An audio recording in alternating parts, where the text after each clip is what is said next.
Oh, look, I'm listening to myself hum. Okay. Morning, Travis. Good morning. Happy Thursday. Yes. Used to saying happy Friday, but we changed the day and the time, so here we are. And sorry, I'm going to our live here just so I can see people and make sure that. Sweet. All right, everybody. Good morning out there. Hopefully everybody's having a good day. It's a good Thursday. Coming up on Halloween. Are you ready for that? Got all your candy?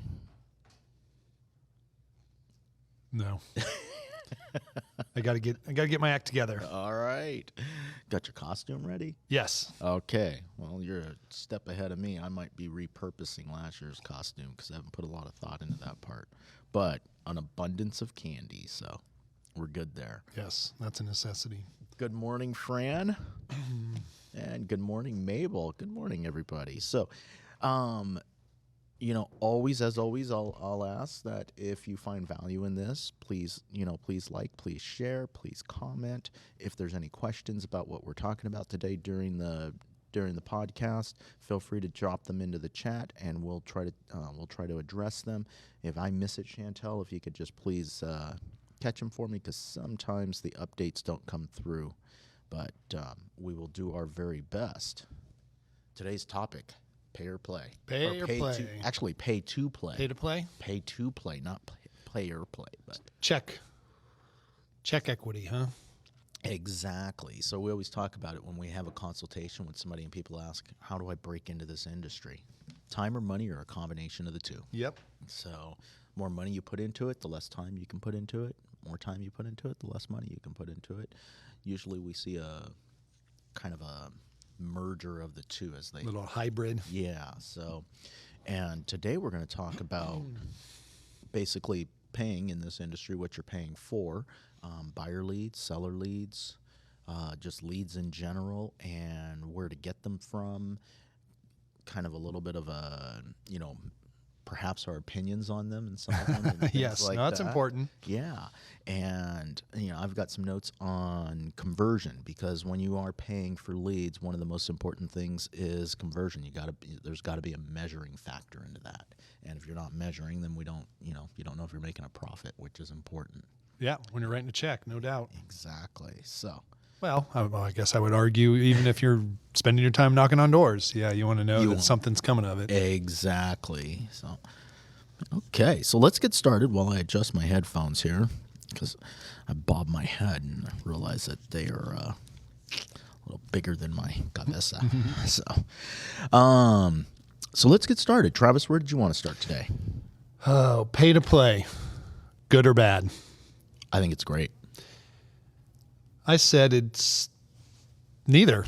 It's how you look at it. All right. Right? There are going to be those that look at it and say, I like this. This is what I want to do. And Right. there's nothing wrong with that. Right. And there are others that said, there's nothing I'd rather not do. Like, I want to rather be away from that. Don't have any interest in it. And that's okay too. Well, but you mentioned it to begin with. You're paying regardless. You have a geographic farm. Stuff's going in the mailboxes. Stuff's going to every door. You're paying. Yes. And you walk into this industry and say, I have absolutely no budget whatsoever. You're paying with time. Yeah. And so the question is how much is that time worth to you? So that is factored. There's a payment to be made regardless of how we look at it. True, but we're talking specifically about paying to play. Exactly. So when we talk about paying to play, no, you don't have to pay to play. You don't True. have to like it. And you may love it. So, Right. we're going to have all sorts of different people with different opinions. Right. That's okay. Yeah, it is. One of the reasons I like it is for me, I feel like it's very black and white. You know your dollars going in. You know the leads that are coming. All of the factors are very measurable. From Yes. I'm spending this much, I'm getting this many leads, it's converting this many times, so I kind of know where I'm at. Whereas in a more comparing it to like a geographic farm situation, we don't know who's opening or who's seeing the content that's being mailed. We don't know. We only know when they actually contact us based on that, versus when you're paying to play, you know exactly how many leads you're getting for the dollars that you're putting in. Yep. And then it's very easy to measure your conversion rate on that. True. I'd say the frustration is getting what you thought you paid for. So that's different than knowing how many leads came in, because you may be expecting or hoping 15 and 8 come in. Right. So we still want to know about those 8s and track them and make sure that we understand what we're getting from them. Right. I think that's one of the biggest frustrations I see with people on the pay to play is figuring out, what am I getting? Right. It seems like it's an unguaranteed business of sorts. I'm going to say yes and no, because the second thing that's in that is with these pay to plays, some better leads than other. And better can be defined a couple of different ways. In some situations, you've got some companies that you're paying a high premium to because they are only giving the lead to one person. Yes. In some companies, you're paying a lot less, but they're giving it to multiple people, and it changes your conversion rates and things like that based on how many people have this lead, as well, based on the platform. Yep. Lead off of Facebook is different than a lead off of Zillow or Redfin, or Realtor.com. They're two different animals. One costs more to get. One takes fewer leads in the system or in the pipeline to usually end in a final result of a sale. No question. So am I getting the leads that I expected, what you promised me or what you estimated? Right.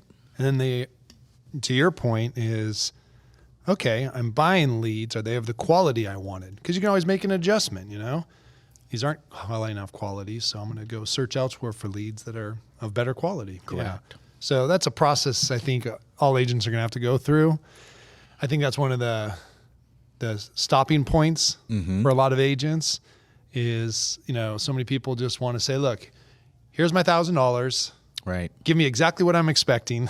And they're disappointed when it doesn't show up that way. And it's not that easy. It's not. You got to investigate. Right. And take a shot. And even though you do all the investigation in the world, you may not get on your first shot what you were looking for. Correct. And so you're going to say, okay, like you said, hey, some people might say, boy, I'd rather pay $1,000 for 30 leads a month. And they might, some are put through to me live and others are just emails that were on the site versus paying $2,000 a month and only getting 6 leads, even though they're of high quality. Correct. It depends what you're trying to do. If you're running a team, of course you always want quality leads, but you need a volume of leads. Correct. As an individual, you may not want that volume of leads. You may want the higher quality ones that you alone can handle. Right. And have a higher, conversion rate. So, and I for me, this is actually kind of a fascinating conversation today because I am very unanalytical when it comes to measuring and doing things like that. But for some strange reason in this world, I become very analytical. I was going to say, I don't know where I get that from you. Yeah, no, but I mean, I look at things in general, but in this one, I do a lot of measuring and things of that nature. How much is it costing per lead? What kind of numbers and conversion? How many leads does it take to get to that final transaction? And I look at it as, I'm of the mindset in this category that by the time that lead gets to you, the more processes that they've gone to or through to get to you, the better. Because I want that committed person that is going to be having a conversation with me that truly understands what's happening. So, if you're dealing, a lot of things are like a lot of the companies that you see nowadays, it's you're sending your information and you don't even know you're sending it, which leads to a phone call of, I didn't ask for this. Yeah. Versus a phone call of, I was expecting your call. Totally different situation when they're expecting your call. Was talking with an agent yesterday and had a situation where they returned the phone call and the person on the other end was not expecting the call. So here's kind of how it went. Oh, you've got the wrong number. Click. So now, where do you filter that one to? Yeah, does this go into your drip campaign CRM? Does it just get thrown away? What? But that's low quality. versus thank you very much for reaching out to me and getting back to me. This is the information I was looking for, et cetera, et cetera. And you can have the opportunity to actually start a sales process. Yeah. What are you willing to pay for? It's that? interesting because there's so many of these companies out there, and they're all dabbling in it a little different. They all have Right. an end goal and are trying to work it out. I don't know who's right yet. I guess they're all doing okay. Exactly. Well, it goes back to conversion. Yeah. As long as if you're spending this amount of money and you figure out how many leads you're getting, and I always like to use numbers of 100. What's it going to take me to get to 100 leads, and what kind of conversion am I running off that 100 leads? Whether, and people always feel like the conversion should be higher than it is. Mm-hmm. Good conversion rate. You're getting 3, 4, 5, 6%. You're killing it. Yeah. And people freak out. Well, those numbers are too low. Yeah. No. Gave you 100 leads. There's 6 sales in there. You did really well. I think agents, maybe we're all learning more now, but in the beginning, it's like, you give me these leads, in their heads, they're thinking this is a referral, Right. And that's just not how it works. And I think even the best little intermediary company that handles these lead generations haven't even gotten close to that. Right. Some have gotten closer. They have a ready, willing, and able person. Mm-hmm. But as we were thinking about this, I wrote down, I say, leads are opportunities Correct. to earn someone's business. Absolutely. But referrals are handing off a client that has a specific need. Exactly. And I think it's important for agents to recognize that. Otherwise, you're going to be sorely disappointed Right. when you Big pay difference. for leads. big difference. So let's get started. And I broke my categories down to buyer leads, seller leads, both leads, but I'm not sure. We didn't, our notes, normally we're on the same page with notes, but today we both took separate notes. So buyer leads. Somebody comes to you and says, Travis, I want to start writing a check. I want to start generating leads. How does that conversation go? Say, okay, what's your idea? Are you looking for a specific area? Have you investigated any companies and what they've told you they're going to offer you? Because you don't want to just write a check and say, hey, what's going to happen? Right. And then you've got leads coming in from San Clemente to Huntington Beach, and my goodness, that could be very problematic. Correct. So where do you want to be? What's your anticipation? And then the next one is to investigate, right? Because $1,000 can mean wholly different things to 2 different companies that are providing you these opportunities. So it's kind of got to match with what you're looking. And that was my number one thing. I said here, how do you take full advantage of these? And the first one I have written here is got to have a plan. What are you trying to accomplish? Yep. I just want more leads. Okay. Maybe we should take a step back. What about the rest of your business? How do you run the rest of your business? Correct. Well, I'm a big geographical farmer. Perfect. Focus on your farm. Focus on the area you know. Right. Start with that. So I know my answer to this question. I'm curious if your answer is the same, and I'm going to assume that it is. We'll see here in a second. Would you encourage anyone to get into the pay-to-play systems, regardless of what it was, without a CRM in place? No. Exactly. So let me answer that for you. I got a note here. You've got your immediate needs, and you've got your more long-term needs. Correct. And what do they say? The biggest one's Zillow, and I think they put out statistics. And I think, isn't it something like, hey, on average, it's going to be 18 months for someone to get in. I may be wrong. Maybe it's 9 months. No, it's about 18 months. Okay. It's about from the first point that somebody goes online and actually clicks a button and gets into that interest, it's about 18 months. So the real question is where are you catching them in 18 months? So gotcha.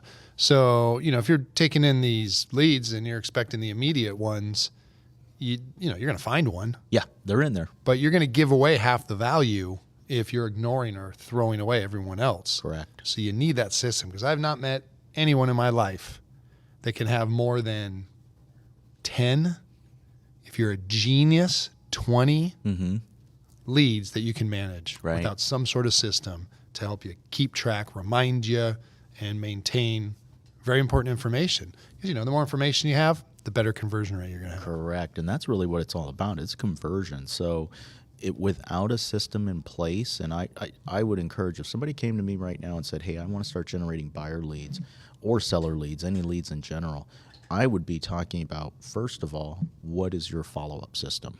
Yep. When person A, B, or C calls you or connects with you, however they connect with you, and regardless of where they are in the process, what is your follow-up system that's in place to communicate with them? How do I take full advantage of a pay-to-play opportunity? So I just read that. Number one, a plan. Ready for number two? Yes. A system. And so to differentiate those, as I wrote that, I thought, oh, people might say, well, we're talking about those are the same things. Well, they're not. A plan is, what am I doing overall? Right. You know, so I'm going to be buying these leads. What am I going to spend on them? What do I hope my conversion rate is? And then you have different aspects of how you're going to handle it. And your system is, okay, so when I have an immediate person, when I determine that, what path of actions do I go down to convert them? Which is going to be separate from the system that you use for the person that never picks up the phone and you don't get a response to the email, which, by the way, is not a dead lead. Exactly. That's just not a lead right now. How are you going to handle them? Because those are two totally different, right? The one now, it's probably more phone and text. Right. The one you're not sure is going to be a lot of emailing, some text, and the occasional phone call, hopefully hoping to get a hold of them. Correct. Well, that's part of the system, and both part of the system and the plan is figuring out what their communication style is. Because you can email all you want, and you'll never hear from them, and you send one text message, and you're saying, oh, what the heck? Now all of a sudden they're responding. That's their method. Versus, whether they want phone calls or whatever the case may be. So part of our responsibility is figuring out what is their way of communicating with us. So yeah, we usually say ask, right? Yeah. Well, how do I find out? We ask. Another way was there's this team at Remax that did a presentation many years ago, and I took a picture of the screen. They had 10 steps for the first 10 days when a lead came in. And they were essentially figuring out how these people want to contact. Right. Because they would go through texts and emails and phone calls. And not only that, then they would get the lender involved and have them calling out as well. So you'd have multiple phone numbers going out. So maybe you could catch them that way. But then all the different types of communication. So within 10 days, if they hadn't caught them and been able to ask them how they prefer to communicate, they've gone through it all and they're like, well, we'll just have to keep in contact. I mean, basically get down to email and text. Goes to a basic drip campaign at that point. Yeah. So, all right. Well, and when we go to kind of our next subject here, because when we're talking about leads and how do we get leads, I kind of break it down into two different categories. So there is truly buying the leads from like your Zillows, Realtor.coms, companies like that, Homes.com and things of that nature, where they're actually doing the marketing, doing the advertising. They have this abundance of leads and they're selling them back to the agents. The other method is you are starting to figure out how to pay a paycheck to generate the leads yourself, whether you're running Facebook ads or doing landing pages or squeeze pages, things of that nature. And the clients are both the same. It's just a matter of which one your preference is. Some people do a combination of both. Some people just go one direction and just buy leads from a third party. Some people like the control of generating the leads themselves. And it's, again, just a personal preference. For me, personal preference is generating leads ourselves. And the reason why is because I feel like you have a little bit more control over your dollars. Well, and you're branding yourself. You are. Yes. Yeah. So you help disintermediate the intermediaries by doing that. Correct. So very interesting you mentioned this. Okay. I don't know how many people tuned in, but we had Coach's Corner through Remax at 10 o'clock this morning featuring Tom Ferry. Okay. We all love Tom Ferry. Yes. Well, he knows not everyone loves him. He says some people love me, some people hate me. Right. Yeah, it is what it is, which is basically how our attitudes have to be as well. But he touched on this, which was interesting. So, hey, what can I use to do that? And he gave a few ideas about where the good money is being spent. Is now an okay time to touch on one Absolutely. I'm curious to see what he said. Okay, so let's see how good my notes are compared to what Tom said. So let's see if I can find exactly where he said to do it. Weekly email newsletter. Yep. He said is an absolute must. Well, I don't want to overburden people. Okay, then don't do it. I don't suggest not doing it, but what was that? When I always tell you that when the guy said, I go, God, but people are unsubscribing. He goes, Travis, if people aren't unsubscribing, you're not trying hard enough. Right. So take that attitude. Okay, so it was. So I want to point out the number or the frequency that you said there, weekly. That's a Let me big. put my glasses on. That's a big. That's what everyone's saying right now. Yeah, weekly. He's one of them. Yeah, I was with monthly. I would have said monthly, but weekly. So we're gonna have to run a side by side there and see what happens. So if you're doing something monthly Mm-hmm. and somebody misses it, how frequently are they getting your email? It's a valid point. Goes a long way before they get the next one. All right. I don't know what I did here, Nestor, but here's what I'll remember. So build your Google business page. Yep. And now I remember one of them was local services advertisements on Google, I guess. Right. Right. Apparently you can position yourself there, pay for a position. When people ask for the local expert, Correct. you can be on that list. You can become certified, and there's a couple of people that I'm aware of that did that. But even taking time, and you are going to be able to attest to this, the actual results of this, because we started about 6 months ago, 5 months ago. We decided to make, as a company, Google. Our Google presence a little bit stronger and pay attention to the Google business page and things like that. And I recall getting the first email from you saying, boom, our numbers. And the huge difference in just engagement that was occurring on that page from just a couple of little minor things that we did. This is all organic too. This wasn't spending a lot of money trying to drive people there. This was the first steps that we were doing were all organic. So Yes. Google that was is good. extremely powerful. Yeah. And the second one was YouTube, and I forget what they call them, the little advertisements. Got bumper ads probably. Something like that. And unfortunately, I can't find if I wrote it down here. But apparently those are very affordable right now. You do a 30 to a 60-minute video. And they were showing some of the statistics, and it was pretty impressive. So if he's doing a 30 to 60-minute video, he's really, then those are more in-stream ads or... In-stream, that's it. So he was doing in-stream ads or doing display ads.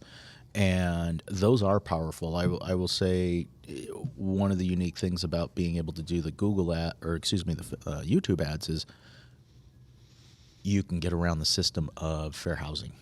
They have not tied down, or they're not as strict with the fair housing guidelines and things like that of having to send out to a particular radius and your marketing, because we know we can't compete with the billions of dollars that are going out from the realtor.coms and things of that nature. And we understand that if we really truly want to compete in this industry, it's really about being niche and being powerful in a smaller area. That's right, hyper-local. Exactly, and that's what YouTube can do for you, because you can truly geo-fence that in and keep that hyper-local so that people in the communities that you're working in see your stuff. So your dollars are I getting did spent in not the right know place. that. Yeah. And that was powerful to learn today. And they really differentiated, Tom really differentiated between Facebook and Google. Yes. And he's like, and YouTube. It's like, you still have a lot of opportunity there. Yep. Facebook is way ahead of them in locking things down. Yep. And it's more difficult. Not that it's not somewhere to be, but it's just definitely different. Absolutely. So yeah, been playing with the YouTube recently. So yeah, in-stream ads, I like them very much. So what else do we want to talk about? What were we talking about? I have no idea. We go back into YouTube. So we were going into pay to play, but pay through your own brand and your own systems that you have in place. So I know you were looking at this and talking about, more about this than I do. I'm vaguely familiar with it, but what this would be is something like getting into Boomtown or Commissions Inc., Curator, Real Geeks, and there's probably 10 or 12 more out there. Of them, yeah. But I refer to these as just like monster CRMs. Yes. It's like you could run a corporation of 1,000 people with one of these products.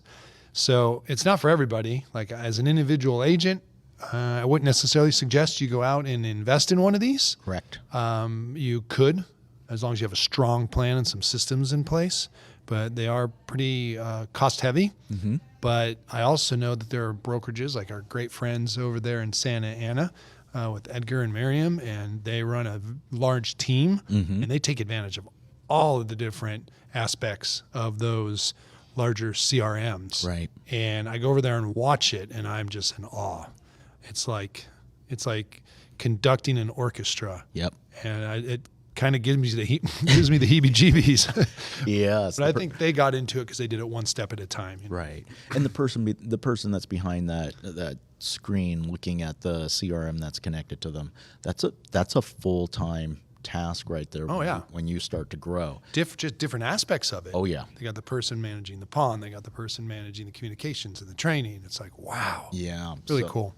But I love it. I mean, I've looked at Boomtown, I've looked at Curator, Real Geeks, Zerple, all of those, and they're all very basics that you are driving traffic to your website and trying to generate leads from it by forced registration. And it is a great system.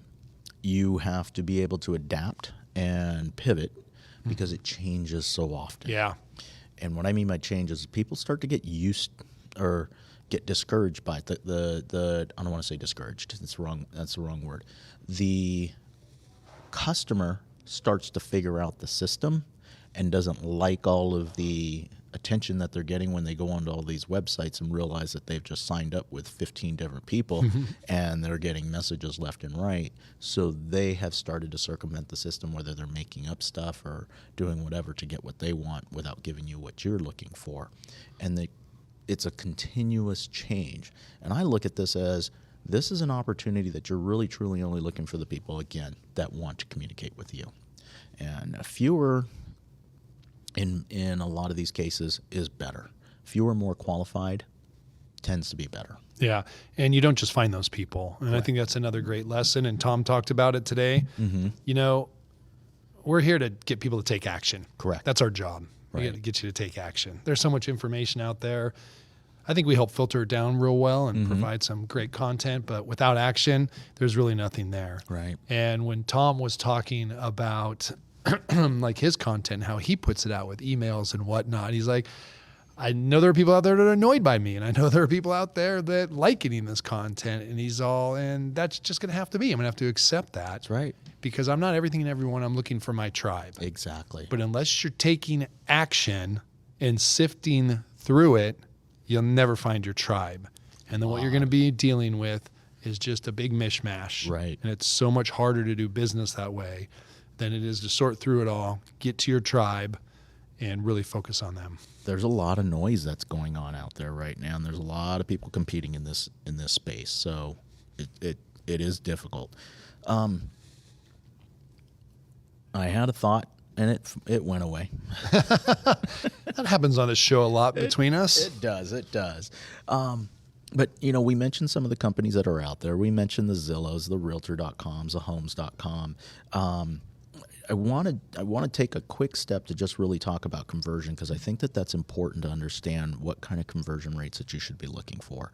And in the Redfin, Zillow, Realtor.com world, if you can get up there, I mean, you're really striving. Great agent, 9, maybe 10%. I've seen it, not too often, but I've seen those kinds of numbers.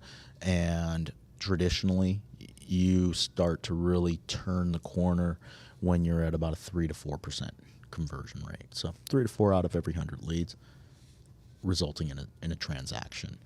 Facebook ads, Facebook leads, that's really more of a 1 to 2% kind of conversion rate that I tend to see, and you're killing it long term if you can get that up to like a 3, 4, 5% conversion rate. Then you're truly killing it. But to see that kind of conversion rate off the from the very beginning, highly unlikely. Yeah, that was more of a volume situation, figuring out where those people are in the process and starting to plug them into your system so that they're getting the information that they need based on where they are and sticking with it, which goes against the trend of a lot of the trainers out there. The trend of the trainer is, hey, go knock on that door, find out if they're willing to buy or sell a house right now, and if they're not, boom, move on to the next and forget about them. And I think that is, although an old school method, is gone and shouldn't be a way that we're doing business. It's really about developing those relationships and figuring out where they are in your process so that you can plug them in and serve them for their needs in that particular moment. Extremely important in the business today. Right. Yeah. So one of the other things we didn't talk about, there's buyer leads and there's seller leads. Yes.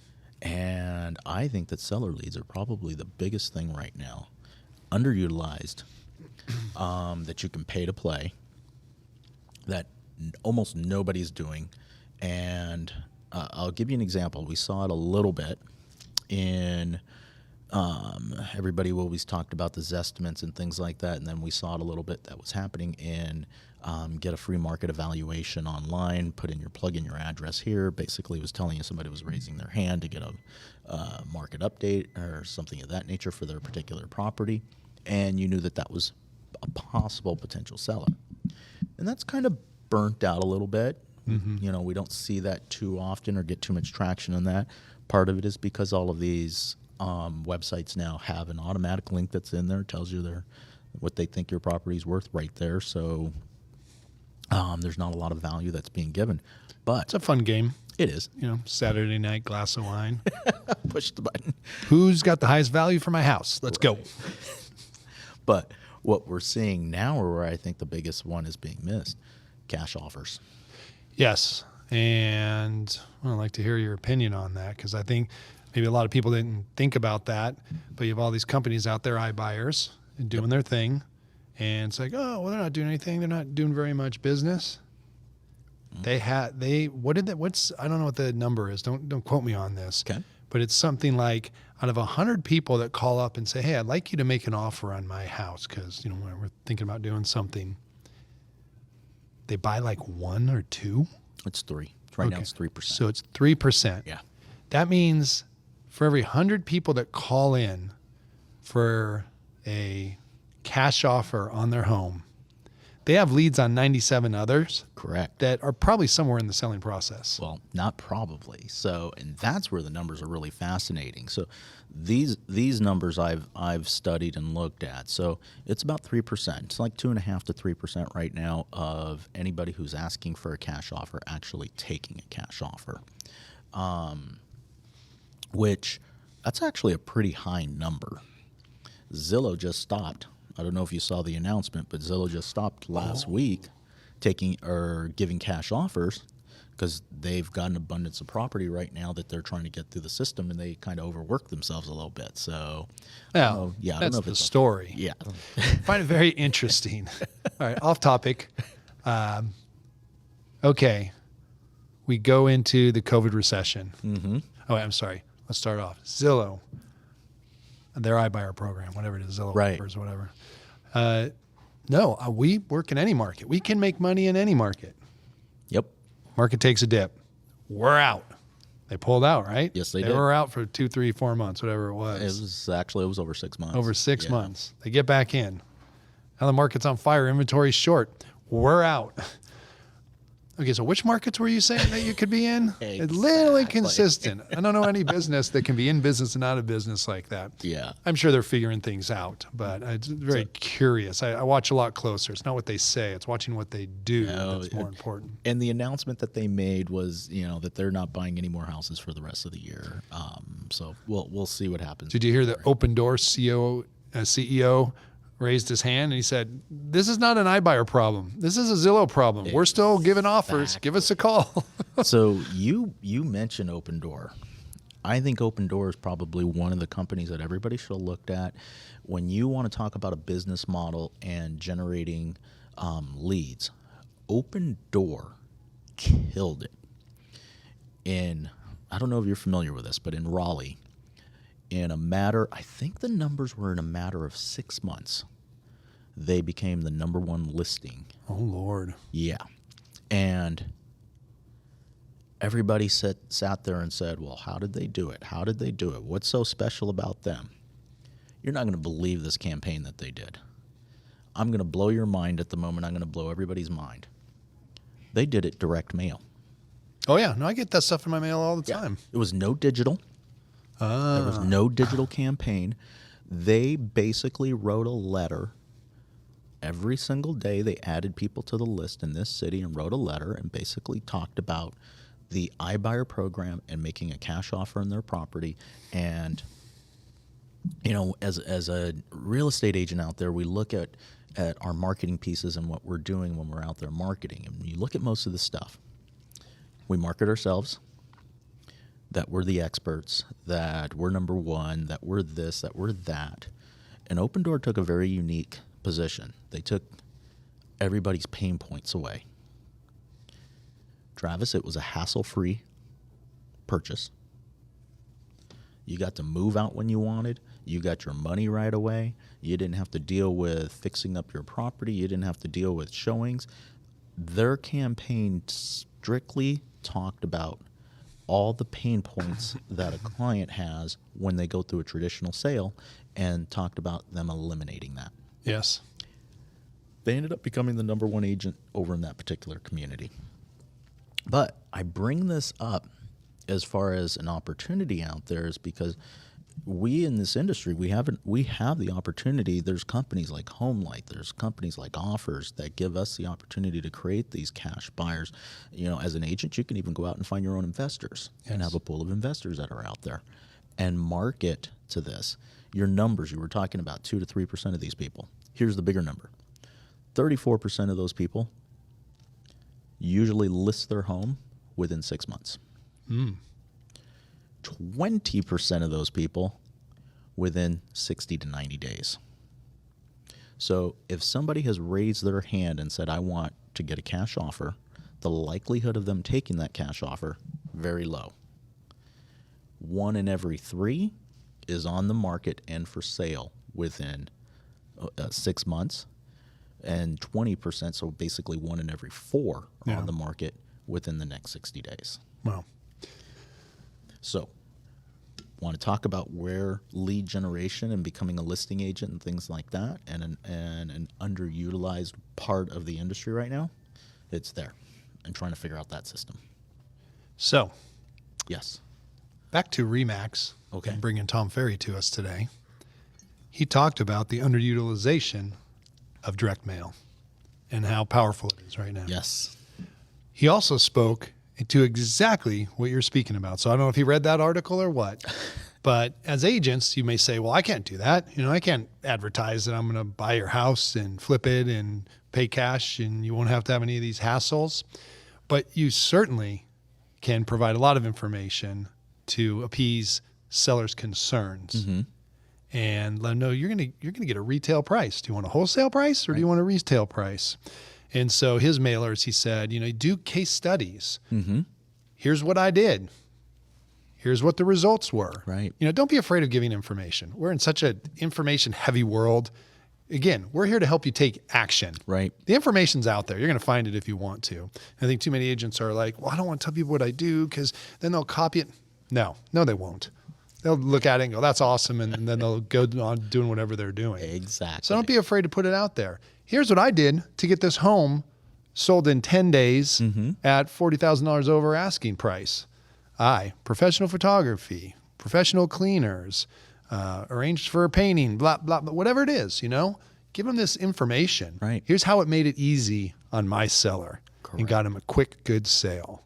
So do those kind of case studies. That's exactly what Open Door is doing out there, I guess, in Raleigh. And I'll just tell you right now, this morning, live, Tom Ferry said, this is where it's at. It is. And you mentioned it. Well, hey, I'm a single agent. Perhaps I can't put myself in a position where I can give an all-cash offer. You missed the point. So if I get 100 people to raise their hand and say, and offer them the help to get the cash offer, even if I don't make any money from that. Let's call it worst case scenario, no referral fees, no anything. I don't make anything and I get 100 people to raise their hand. I already know the numbers. 2 to 3 of them are going to take the cash offer. No deal for me. But 34% of them are going to be in the market to list their property with an actual agent the traditional way in the next 6 months. I've got 34 people to follow up with that I know are going to sell their house. That is really hard for a lot of people to grasp.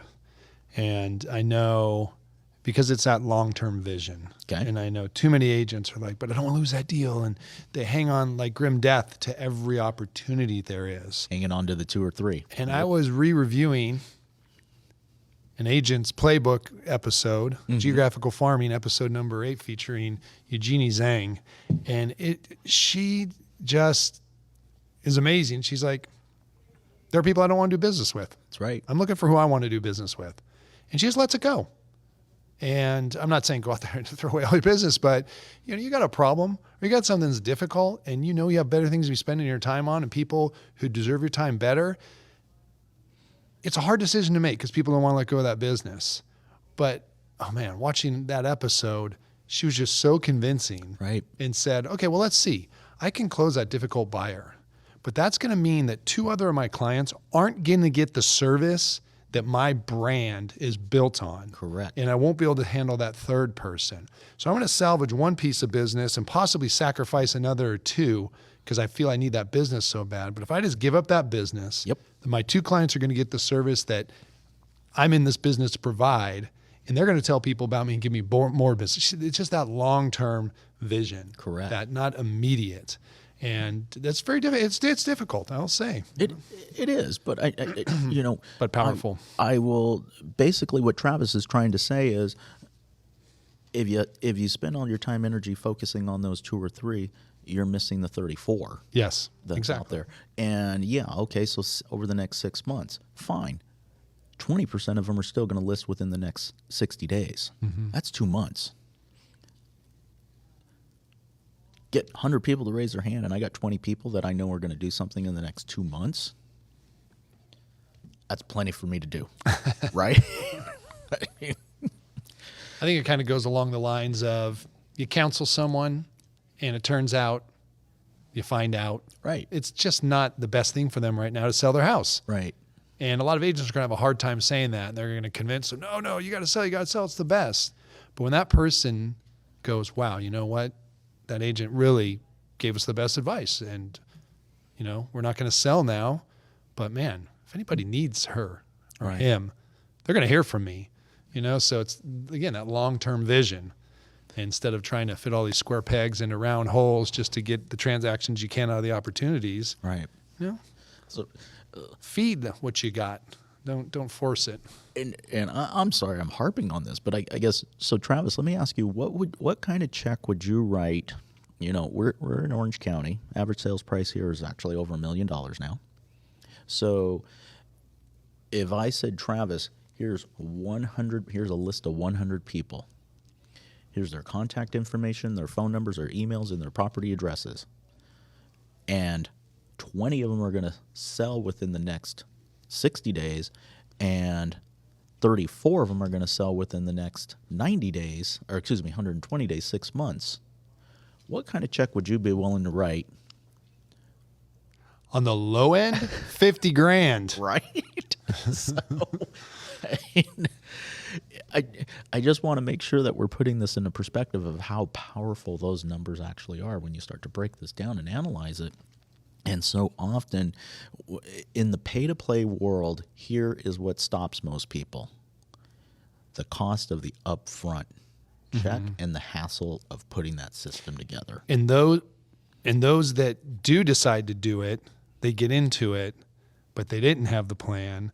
They didn't have the system. Right. Their intentions didn't match the reality. Correct. And they get very upset about it. And so, I think it's testing it. Like we started off with this. It's like, okay, what am I trying to accomplish? What's my plan? Investigate. Do I want to do Zillow? What are the others? Do I want to do Zillow? Do I want to do Realtor.com? Realtor.com if I'm going in the seller? Or do I want to go the route of, Commissions Inc. or a Boomtown? Figure out what's best. Right. And then give it a shot. But you really got to pay attention. That's something what maybe most of us have the trouble with. Right. Is following up, tracking, kind of analyzing, saying, am I getting what I expected? And am I really doing what I need to do to get the best conversion on these? Right. So Crazy stuff. Anyway, I'm getting off my soapbox now. yeah, we drifted a little there.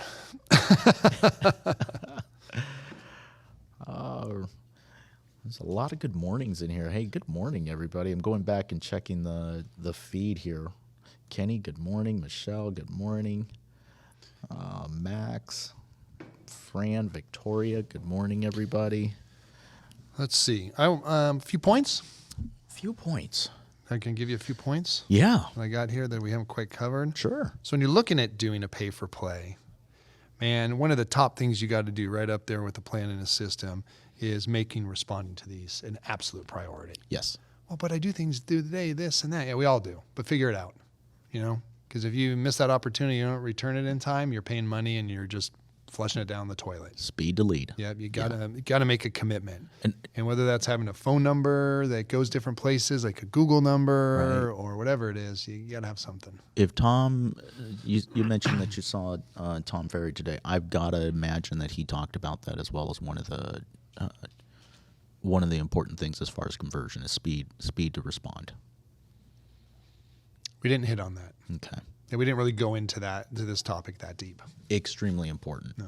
And I mean, you know it, you were just talking about it, but it is important. So how do we do it? Whether it's a Google number that you mentioned. So what do you mean by a Google number? So you can have a Google number, you can connect it to 6 phones. So you can have if you've got an assistant, you can have an assistant on it. If you've got partners, if you've got team members, you can have all of these team members on it. And when that phone rings, all 6 people, the phone rings. And whoever picks it up, it just stops ringing on everybody else's phone.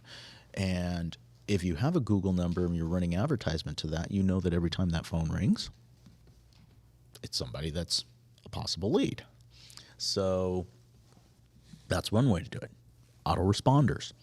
You can create autoresponders that go out via, text me instead of emailing me or calling me, and you can create an autoresponder that goes out to at least create an introduction until you can get to it and start to Worst case scenario. Yeah.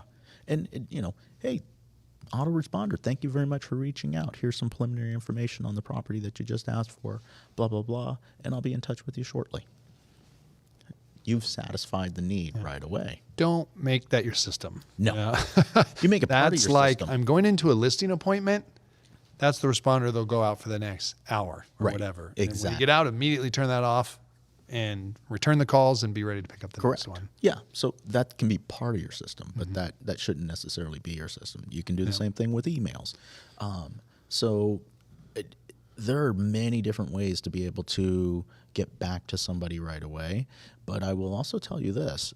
It's not just about getting back to somebody right away. It's about how frequent you get back to them. Because let's face it, if somebody calls and leaves you a message and you call them back, it's going to probably take 6 to 7 calls before you really engage with them and get them on board with you. I know we had an agent once that had a big volume of just random leads. But they'd come from a system that a lot of them had signed up for. Right. And not sign up, just put in your email and your name, whatever. And they would just watch on the back end and see who was engaging, who was going in, who was logging into the account. Yep. And that's how they made their contacts list. Yep. Hey, if anyone's looked in there in the last week, boy, we better be in contact with them and see what's going on, or maybe on a daily basis. So I don't know if they have that in the newest systems. I would imagine they do. They do. So when you look at it like a Boomtown or a Curator or Real Geeks, once there's somebody in the system, and Travis, if you went to one of those websites and you asked for information, and then you went into their CRM in their database, the CRM in the database will automatically tell you every time Travis goes back to that website and starts to look at property. Yeah. Travis is on this page and he's looking at these properties. It will also tell you if you're sending them email campaigns. It will tell you if they've opened the email again. It will tell you if they clicked on anything in the email so that you have an opportunity to see who's active. And it is stalking, and is the easiest way to say it. It is stalking, but it's really feeding you information, kind of like First IO. Who is my best person to spend my time with right now in trying to communicate with? Yeah. Fantastic. Yeah. The other one was I wanted to suggest to people that don't go out there and recreate the wheel for this type of stuff, which is what we always say in all aspects of real estate. But there's so many resources at hand out there now, whether it be YouTube videos or emails that come to you or InMin that have all these different types of advice on different types of business. And so for running a system like this, there's a lot of intricacies about, weekly emails or drip campaigns. Right. How do I do those? Who has those? Should I edit them? What are all these different questions that people have? And there are people out there who share with you, very blank, straight up, hey, here's exactly what I do. Right. So it's important to keep up to date on that. And I think in the same vein is having your network, and always be building your network. I know Katie Lance and Pinky out in Florida, and people could easily write it off. Oh yeah, I knew who she was. But when you're making calls out, hey, what's going on? Just checking in. How are things going? Hey, I saw this that you were doing. What's Right. going on? And that just constant looking and seeking and talking to people is incredibly valuable, and it can save you so much time. It's extremely valuable, and it's valuable in so many different ways. One of the you mentioned, hey, starting to network with people in our industry that are in other places. So yeah, it's an opportunity to reach out to them. Hey, I saw that you did this. Is it working? What's working about it? How are you making it happen? And they'll give you that information. And it's also it's networking it turns into leads as far as lead generation from hey, a referral situation. There's so many great components that come from that. But again, this is all part of the system, but I would don't do just to do. That's something that you have to embrace and be you. Because one of the worst things online is being fake or Fakery. Yeah. You want to be as transparent and legitimate as possible. Does that mean don't go online and try to develop relationships? No. Go online and develop relationships with like-minded people. Look for those people that have the same interests that you do, that have the same thought process, the same philosophy, and spend your time and energy focusing. It's a friend. It's a friend online. Treat it that way. Yeah. So you always got to reach out. And just resources in general. That 10-step in 10 days one that I just thought was so brilliant. It was just a RE/MAX convention, and it was a presentation on running a team. Right. And how do you do that? And what's the follow-up like? Boom. I mean, that gave so much value right there. Others are YouTube videos. There are people out there. A lot of the Tom Ferry people. I mean, he coaches some of the best. Yep. And he gets them up there and says, what do you essentially, tell me everything you do, Yep. right down to the last detail. And they do it. And so what a great place to go and get great information for your business. That's where I get most of my information from. Yeah. It's not creating any of this. I'm stealing most of it. So great idea. Try it. Tweak it. Make it your own. Boom. It works. Great. Do it again. Do it more. Doesn't work? Go back onto Google and investigate somewhere else or someone else. Yeah. So, I mean, there's tons of information out there. And you mentioned it earlier. The top 10 agents at any company can open their books to anybody. And you don't have to have a fear of somebody's going to steal all your stuff and use it against you, because it's just not going to happen. Yeah. It doesn't happen. And we know that and we understand that. Those that are going to do. Those that aren't. It's okay. Yep. All right. Well, those are my notes. Those are my notes. Any comments, chats, or anything in the... Chantel, anything in there? Any comments or questions or anything in the chat? All right. So as we wrap things up, if there is a comment or a question, if you've got a question or want us to answer something specifically, feel free to drop it in the chat. I will say this. I can't emphasize this enough right now. Seller leads. Listings are scarcity, or lowest inventory I think we've ever had. I don't think inventory has ever been this low. And buyer leads, most agents have enough of them because they can't find a house. So there's a lot of frustration that's going out there with the buyer leads. Not to say that you shouldn't be cultivating those leads and continuing to work with them. Just make sure that you're doing it on your terms. But the seller leads out there right now in the pay-to-play world is abundant as far as the leads go. And that's probably where the biggest opportunity exists right now. And I think that people are missing the boat on that and should pay some attention to that, and how they're generating, however they're putting their money into the pay to play in that world, should be putting some type of campaign together around that. Very good. Yeah, I hope people listen to this and get the main message, which is you got to take action. If you're not going to take action, nothing's going to change. There's sweat equity, there's check equity, and one's not right or wrong either way. They're both great ways to do business. So hopefully we brought some information to people about being prepared and putting together a plan if they want to do a pay to play, right? Or if they want to build their own, which I think is a great idea. A little bit more work, so you definitely have to have a plan for that if you're going to invest. But I think you're a great resource for that. Can I point in your direction, or you got enough going on? No, can always point in my direction. And and I shared this with I was showing a tip to Chantel this morning in the marketing department because we were looking at things. We talk about being able to steal ideas and what's working. Mm-hmm. So let's use the iBuyers example right now. We know that there's a lot of different companies out there that have iBuyer programs. HomeLight, Open Door, Zillow, all of them. So Chantel and I are on Facebook this morning, and you can go to any one of their Facebook pages, push the little button on the left-hand side about a quarter of the way down that says Page Transparency, and then you can click the second button, and the second button will say they're currently running ads right now. And you can click that button, and it will tell you every single ad that they're running, exactly where they're running it, and it'll give you the results. So you don't have to reinvent the wheel. You can just see what the competitor's doing and take that. And remember, again, we're all about hyper-local. So you take that ad, and you create it yourself for hyper-local. Copy-paste.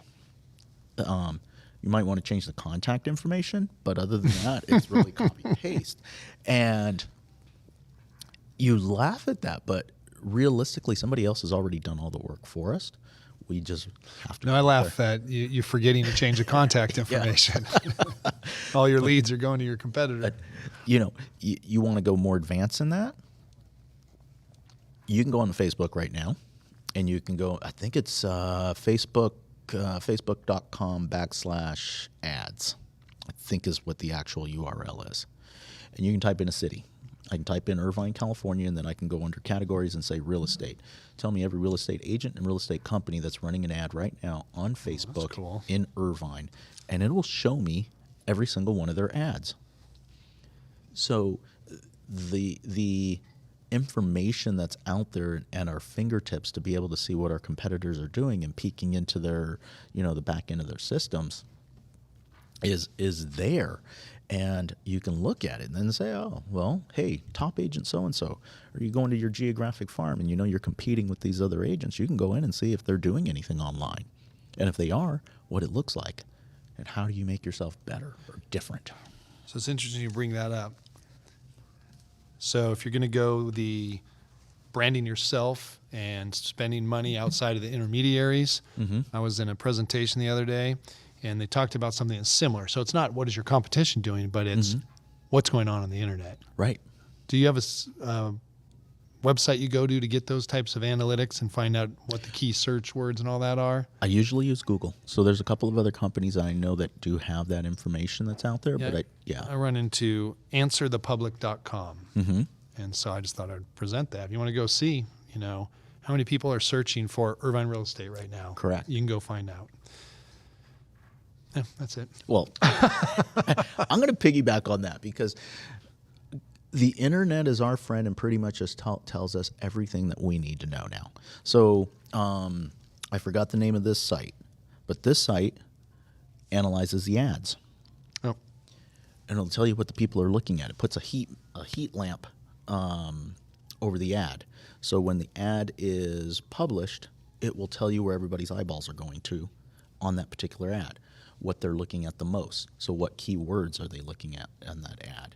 And one of the most important things that most people don't realize, if you put an ad out there with a picture versus an ad without a picture of a human being, the ad with the picture will always do better.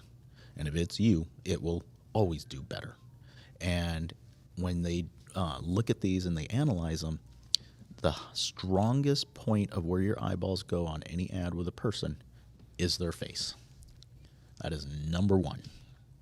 So why is that important? Well, take some of these concepts and these ideas if you're going to be spending money out there on whether it's in the mailbox or online or digital. Having a face on there makes a difference. Why else is this important? Well, you can look and see what keywords are most important to people. When other people's ads are out there, again, you take some of these big competitors that are out there that are spending billions of dollars a year on advertising in our industry, what keywords are getting everybody's attention? Use the same words. Exactly. Very good. Very exciting stuff. Boy, I can go hours on that. Yeah, I know you enjoy that. All right, everybody. Happy Thursday. Happy Thursday to you, Travis. Appreciate everybody showing up today and participating. I don't see any questions in the chat, so. What do we know what topic is next week? I don't. I know we're always so off on this. So. Yeah. We got to get organized. Let's see if I can find it real quick. Probably not, but we're doing pretty good as far as our systems go. We've got a little system that we have put in place. Yeah, does it need to be tweaked? Yes, but it is getting better. Let's see if I put it in here. Come on, Travis. How's your circle farming. Okay. So circle prospecting. I love that topic. Yes. Who's our? Darn it! I'm forgetting his name. What's he do? Circle prospecting. That's all he talks about. It's escaping me at the moment. That's okay, but Doors, phone, 100%. Ali Elizade. No. Marcelo Loyola. Nope. Nope. But Marcelo does. He does. So does Ali. I'm trying to think of the gentleman that I'm trying to think of. He was a double diamond every year in the Remax world. One agent, one assistant. Oh, wow. Yeah. You guys figure out those numbers. Yeah, That's exactly. great. That's some crazy business volume for one person. But anyway, circle prospecting, I'm excited to talk about that. That's always a good thing. So, and no money in that one. Yeah. Yeah. Well, maybe some flyers if you're going to maybe. go door to door. Yeah, maybe a little bit, but you can do that one without money. That Yes. one's just a little bit of time. So, All right. Happy upcoming Halloween. absolutely. Looking forward to our event on Sunday. Oh yeah, trunk or treat. Trunk or treat, Go baby. get your candy. Yes. Yes, before it runs out. Have a fabulous week, everybody, or weekend, and we will talk to you guys next week. See you.